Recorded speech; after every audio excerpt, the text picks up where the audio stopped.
zibenī cilvēku kļūdas tiek neutralizētas, lai tu tici, Jēzus teica. Es jautāju viņam, kas ir zibens. Viņš atbildēja, tu esi.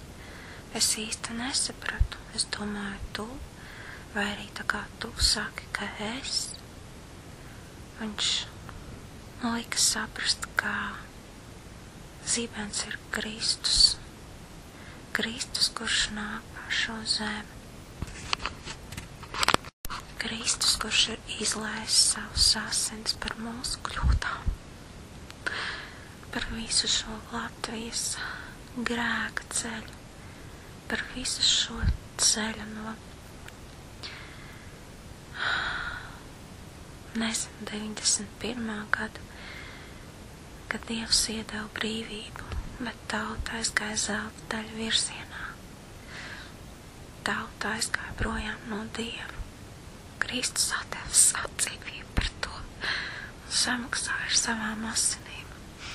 Kristus samaksāja ar savām asinīm par šo maldu ceļu Latvijas, par šo latviešu tautas maldu ceļu.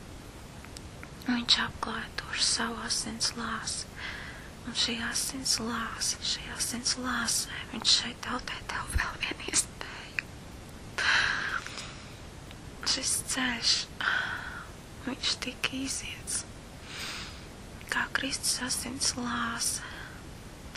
Viss šis nepareizais ceļš, viņš atkrīt, viņš ir apklāts ar Kristus asinīm, par to ir samaksāts.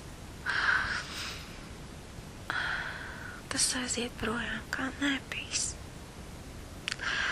Mums tiek dot vēl vienu iespēju. Mums tiek dot vēl vienu iespēju.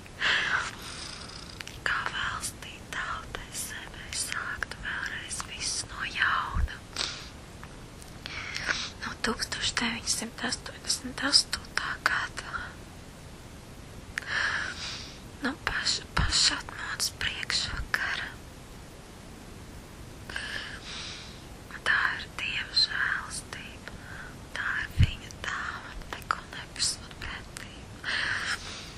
Tā ir viņa dāvana. Mēs toreiz